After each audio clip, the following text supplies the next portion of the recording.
Hey, honey, tudo bom com vocês? Estão começando mais uma aula e hoje nós vamos continuar nosso assunto sobre Simple Past. Nós já estudamos o Simple Past da questão do verbo to be no passado, nós já estudamos o Simple Past na questão dos verbos regulares e agora nós vamos estudar o Simple Past da questão dos verbos irregulares. Então, eu vou compartilhar com vocês a tela aqui. Pronto. Gente, a gente lembra que os verbos regulares são os verbos que você faz o quê no final de cada palavrinha? Você acrescenta o D, ou o ED, ou IED, lembra? E o que seriam os verbos irregulares? São os verbos, babies, que vão mudar completamente. São os verbos que no presente há uma escrita e no passado vai ser outra. Então, olha só aqui. O verbo become, ele ficou como? Became.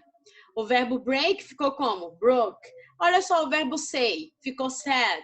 O verbo see, que todo mundo conhece, que é o verbo ver, né? Como é que ele ficou no passado? Solved. Deu para entender? Esses são os verbos irregulares. Então, tia, quando é que eu vou saber que o verbo é irregular? Quando é que eu vou saber que o verbo é regular? Babies, infelizmente, ou felizmente, ou para mim é felizmente, né? Você precisa decorar essa listinha aqui dos verbos irregulares. Mas assim, quanto mais você usar a língua inglesa, quanto mais você estudar o inglês, você vai precisar usar sentenças na forma do passado e aí você vai precisar usar esses verbos que são regulares e os verbos que são irregulares. Então, quanto mais você estuda, mais você vai saber quais são os verbos regulares e irregulares, entendeu? Você precisa estudar para poder você saber. Você precisa usar a língua no passado que você vai saber quais são esses verbos. Então, eu coloquei aqui uns exemplos para vocês. Eu coloquei aqui, deixa eu aumentar um pouquinho aqui. Eu coloquei aqui para vocês. I saw you yesterday with my sister at supermarket. Eu vi você com minha irmã, o quê? No supermercado. O verbo see, ele, como eu coloquei, né?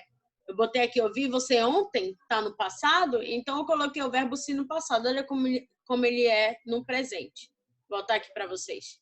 Aqui no presente, see, no passado ele ficou só. E aí eu coloquei, ó. I saw you yesterday with my sister at supermarket. Deu para entender, babies? E aqui, ó, she bought a red car. Ela comprou um carro vermelho. Bought aqui, ele é o passado de buy. B-U-Y, que é o verbo que? Comprar. E aí, como é que fica nessa questão aí? Eu só fiz mudar o verbo por passado. Deu para entender? E aqui, he read 2 books last week. Gente, eu botei o read aqui de propósito, porque o verbo read aqui, ele tá no passado. Mas se você for reparar, ele no presente, ele é escrito da mesma forma, que é o verbo ler. O verbo ler, ele é escrito dessa mesma forma e tem a pronúncia de read. E se eu quiser falar que eu li no passado, eu escrevo da mesma forma? Sim. Então, o que vai mudar? Vai mudar apenas a pronúncia. Vai ficar, he read 2 books last week.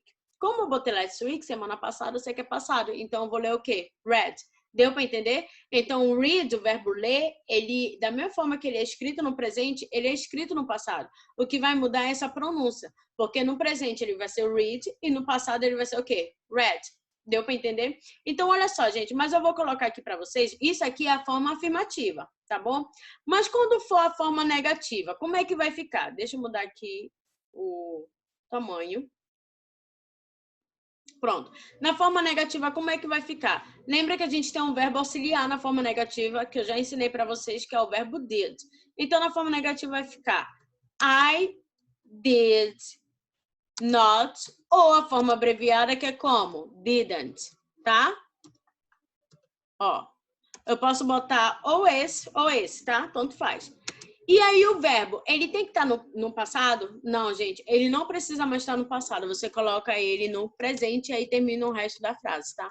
Mas por que, teacher Karen? Eu não entendi nada agora. É porque eu já tenho um verbo auxiliar. E como eu já tenho esse verbo auxiliar, ele já me diz que a minha frase, a minha sentença, ela tá na forma o quê? No passado. Então o verbo, ele não precisa mais estar no passado. Ele só vai estar no passado quando a sentença for afirmativa. Quando a sentença for negativa no passado ou interrogativa no passado, eu vou usar o verbo auxiliar did. E ao usar esse verbo auxiliar did, ele já me diz por si só que a frase ela se encontra no passado. E aí eu não preciso mais mudar o meu verbo para o passado. O verbo ele pode ficar no infinitivo, ele pode ficar no presente, ok? E para fazer a pergunta, como é que fica? Para fazer a pergunta, eu começo com o verbo auxiliar, que é o did, e aí eu uso o sujeito, did I, e o verbo, mais uma vez, no presente. Did I see you? Aí você termina a frase. Ok, babies? Então, lembrando, a frase, ela fica, eu só coloco o verbo no passado quando ele estiver na forma afirmativa. Quando for a forma negativa, interrogativa, eu vou usar o verbo auxiliar did. E ao usar o verbo auxiliar did, eu não preciso mais botar o meu verbo no passado. Porque o did, ele já me mostra que a frase está na forma o quê? No passado. Aqui, ó, o she, como é que vai ficar na forma negativa? Mudar de novo aqui. Qual foi o tamanho que eu botei aqui? Eu botei o tamanho 28, né? Então, aqui eu vou botar 28 também. Então, vai ficar I didn't, ok? I didn't buy, eu falei que era o verbo para vocês, né? A red, aí termina o resto da frase, tá? E para fazer a pergunta, vai ficar did, que eu começo com o verbo auxiliar. She buy, did she buy, taranana, e o ponto de interrogação, tá bom? E aí, próximo, deixa eu levantar aqui, pronto. E aqui do read, como é que vai ficar? Vamos lá. Eu vou diminuir a letra para 28. Vai ficar he, o quê? Read. Como eu falei, tanto no presente... forma negativa, né, gente? He didn't read. Como eu falei, o read, tanto no infinitivo, no presente, no passado, ele escreve da mesma forma. Só que a pronúncia, ele vai mudar, né?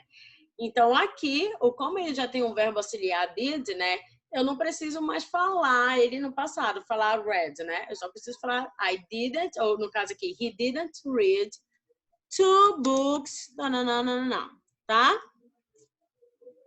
E para fazer a pergunta, a gente coloca o verbo auxiliar, depois o sujeito e depois o verbo, tá? Read. E aí termina. Deu para entender, meus amores, essa questão dos verbos irregulares? São os verbos que mudam completamente a sua escrita. Ele não é difícil, ele é fácil. Como eu falei, vocês têm que aprender essa listinha desses verbos que mudam completamente. Eu não sei se o material de vocês, no livro de vocês, tem esses verbos, mas eu vou dar uma olhada nisso. Se não tiver, eu vou preparar uma apostila para vocês com esses verbos, tá bom? E aqui a gente termina a nossa aula. Até a nossa próxima aula. Eu espero muito que não seja mais por aqui, porque eu estou morrendo de saudade de vocês. E é isso, tá bom, meus amores? Então, fiquem com Deus. Um grande beijo. Bye.